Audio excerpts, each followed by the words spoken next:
Let's see how the needle is moving with respect to the shuttle. Also, the shuttle, remember, sits on this other component. Actually, the needle is connected mechanically with this arm here, and the shuttle only sits on the arm. So basically, this is to say that the shuttle has a little bit of play. I'm going to move the needle, look at going to move exactly at same moments this arm is moving, and also the shuttle will just follow. Just remove the needle from there. So the needle is entering, and notice when the needle is reaching the bottom, it's going to stop for a moment, and the entire assembly also will stop for a moment. This is the bottom. Now it's going to move up. So basically, when the needle comes down here, notice how at this moment, if I move the needle a little bit, the other two parts don't move at all. So it's like a pause, if you want, a break. Let me just give you a detail about the shuttle first. So this is how a shuttle looks. I have two of them. One is inserted, one is not. You are looking at this tip here. So it's the upper part, and this is what's called the hook of the shuttle. You notice there are two other extensions here at the bottom. It's this and the other one is behind. We don't care about these two. We just need to look at the tip of the hook here, the sharp point. This is what's capturing the thread actually. I didn't put thread in there because I think it's easier to watch like this. So the movement is when the needle reaches bottom, I continue to rotate counterclockwise the handwheel, which means the top of the handwheel comes towards me. That's counterclockwise. So now the tip of the shuttle, this point here, is going to advance behind the needle, and you have a thread which goes from the top bobbin on this side, on the face towards me of the needle, goes through the hole, and then exits behind and goes up through the dog feed. And the tip of the hook here will capture the thread behind the needle. So the thread will be behind here, a loop. The tip will come and insert into the thread behind the needle. So I continue to rotate here. At this moment, this is about the point where the tip of the hook is kind of adjacent to the needle at this moment, and it starts to grab the thread. And notice at this point the needle has lifted a little bit. It's difficult for me to tell you the distance between here and here. I'm going to explain a bit about the depth of the needle as well, because maybe some people will need that adjustment. But when the tip of the hook reaches the needle, you notice about the distance to the needle. I would say that's about well, consider the needle eye, it's this much. This is a regular needle eye. Some needles have longer eyes, so the distance to the tip of the hook, I would say it's twice the height of the hole into the needle, about that much. I'm not sure if you can tell how much the needle it's above. This is my index, but I don't have a measure for this. Anyhow, so this is kind of a if you want a reference. If I continue to rotate, now maybe we can take another reference at this point. Yeah, this is more difficult. We have the tip of the needle right at the top of the shuttle. Another, perhaps, if you want as a reference, is what's important. Again, you notice in the middle of the movement, the hook and this kind of, I don't know how to call it, this part, they don't move. So that's how you know, basically, when you know those two parts stop moving, you know that the needle must reach the lowest position. This is one important thing. You perhaps can, I don't know if you can take a measure like this. No.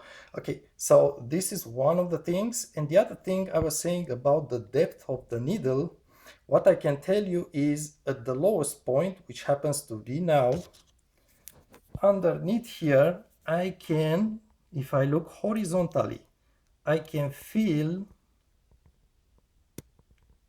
slightly the tip of the needle. So this is how low it gets. Actually, I would say it goes, if you take reference the bottom of this component, it passes about 1 millimeter lower than the bottom of this component. The very tip of the needle is right here, you can tell. So that's about 1 millimeter lower. Maybe this gives you a reference for how low the needle should just get in there, basically inside the mechanism. Again, this is at the point where the two other parts are stopped, don't no longer move. That's the pause point, if you want. Just make sure always to insert the needle all the way up. It depends on your machine, but you need to make sure. And also this bracket sometimes has kind of grooves. So I'm talking about the securing piece with the screw. It also has to sit into a groove. So make sure it's not seated too low or too high. Also, you need to make sure it's at the correct position. And finally, also, I want to point out something. Usually you see this is the small guide for the thread. The thread will come from this side, will enter the eye of the needle and will go towards this way. And usually you can also tell, I think in this picture, and that's, I think it's interesting.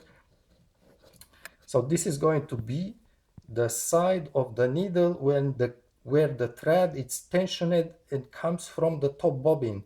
And notice the needles will always have a groove on this side. You can tell it's a long groove. And also the flat side of the needle, it's towards the rear here. So this is just an extra information. There's always a groove here, and this side with groove, it's opposed to the flat side, which is at the top of the needle, which usually the flat side goes against the arm surface when you insert the needle. Okay, so maybe you want to see, let's try to see the needle at the top position. That's going to be needle at the top position. This is the position of the hook. I don't know if you can take a reference. The hook is completely upside down, and yes, it looks a bit like this. And this point here, I'm not sure if this is the insertion point of the needle. Let's try to see if this is the insertion point. I don't think it is. No, it's not exactly. It's to the right of the insertion point, but this is about the needle at the top position and the position of the shuttle. So hopefully this is covering what you need, perhaps like sort of a reference.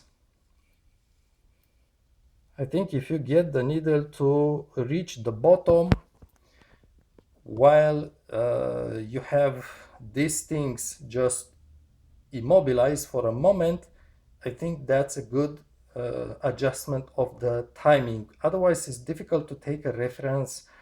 What's the difference? What's the distance between the needle and this tip here, or the tip of the hook at this position is difficult. And also when the notice when the hook it's almost not touching but goes behind the needle, is difficult to evaluate this position exactly to take reference from the image. That's not an easy way to do it. The best way, in my opinion, is really to reach at the bottom, very bottom, with the needle and make sure the two parts here stay immobilized for like a second, for a fraction of a moment, and that's how you adjust the timing for this kind of, it's a side shuttle. I think this may also be the same for the front shuttles. And by the way, if you just wonder how to insert the shuttle in there, you need to bring better to bring the needle at the highest position. Okay, that's the highest position. And let's wait for the camera to focus. What you need to do is just grab the shuttle like this, and notice it goes on the right side here again with the hook at the bottom. We just kind of try to place it in there. It's not easy if you have a machine inside the table. It's going to be difficult. But what you want to look is here, the shuttle sits flush this surface. The left is the shuttle, the right is the component of the machine. All this sits flush here, all around. And notice how it's engaging here, the hook area, and here, the rear, the other extremity of the shuttle, it's almost touching the component of the machine.